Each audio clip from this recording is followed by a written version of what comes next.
D'où venons-nous? Comment la vie est apparue sur notre belle planète bleue? Et existe-t-il une autre forme de vie ailleurs? Qu'en pensent les scientifiques et les artistes?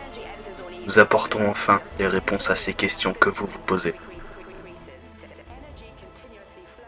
Pour cela, il nous faut effectuer un petit voyage en arrière.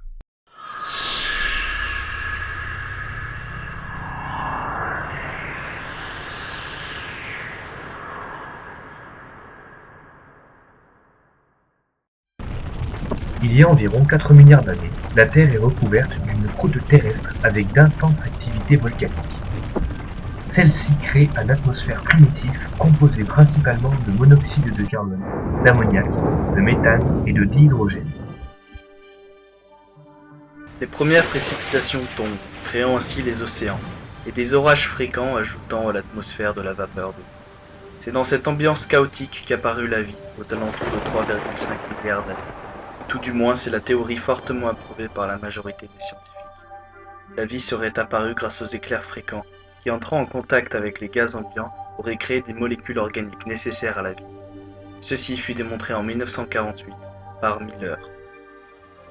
L'expérience de Miller consiste à porter à ébullition de l'eau qui va être conduite dans un ballon, contenant l'atmosphère de l'époque, soit de l'ammoniac, du méthane et du dihydrogène. Ensuite, il fait passer dans cette atmosphère un arc électrique de 30 000 volts qui symbolise les orages fréquents.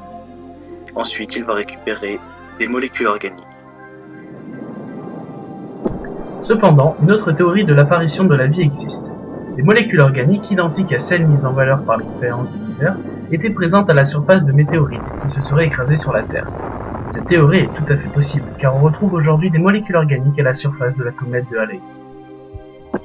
Néanmoins, les scientifiques sont unanimes vis-à-vis de la suite des événements. Après leur création, les molécules organiques ont atterri dans l'eau, formant ainsi une solution aqueuse appelée la soupe primitive. Ces graines de la vie se sont ensuite complexifiées au fil du temps, puis une molécule présente dans l'eau va jouer un très grand rôle, les phospholipides. Elles sont formées d'une tête hydrophile qui aime l'eau, et de deux queues hydrophobes qui n'aiment pas l'eau. Celles-ci vont entourer les molécules organiques sous la forme d'une structure appelée micelle, une sorte de bulle de phospholipides. Ce sont les mêmes molécules qui assurent la séparation entre l'huile et l'eau. Suite à d'autres complexifications moléculaires, on obtient une première cellule capable de se multiplier à l'identique. C'est le début de la vie.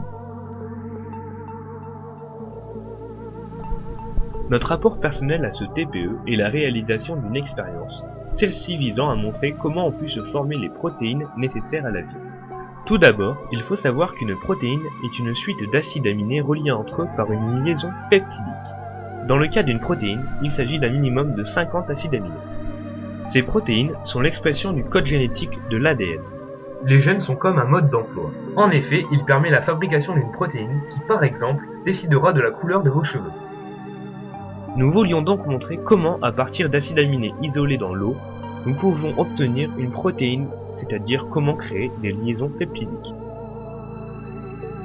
Le liquide que vous voyez s'agiter est un mélange d'eau et d'acides aminés que nous avons mélangé pour bien homogénéiser la solution. Nous avons ensuite placé le ballon dans un bain-marie aux alentours de 100 degrés durant 20 minutes sans arrêter de mélanger grâce à un agitateur magnétique.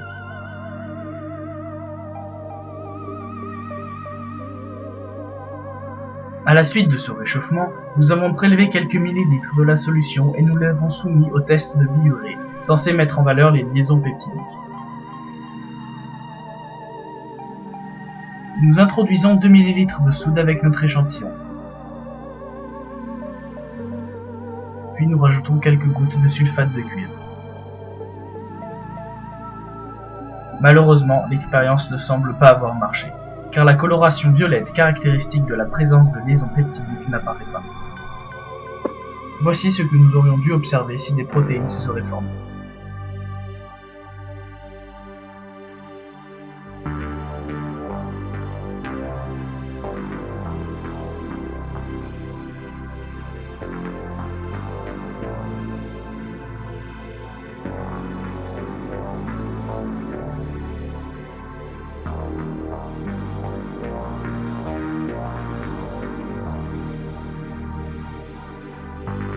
Cette expérience avait pour but de montrer comment les protéines se forment facilement.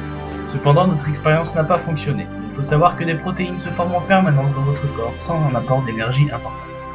Imaginez donc à l'époque comment des acides aminés ont pu aléatoirement s'assembler, devenant ainsi une protéine.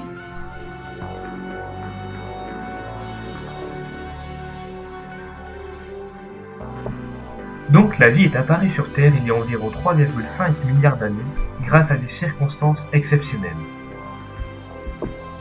La suite, nous la connaissons. Il s'agit de la théorie de l'évolution démontrée par Darwin, qui nous montre comment nous sommes nés de cette cellule originelle.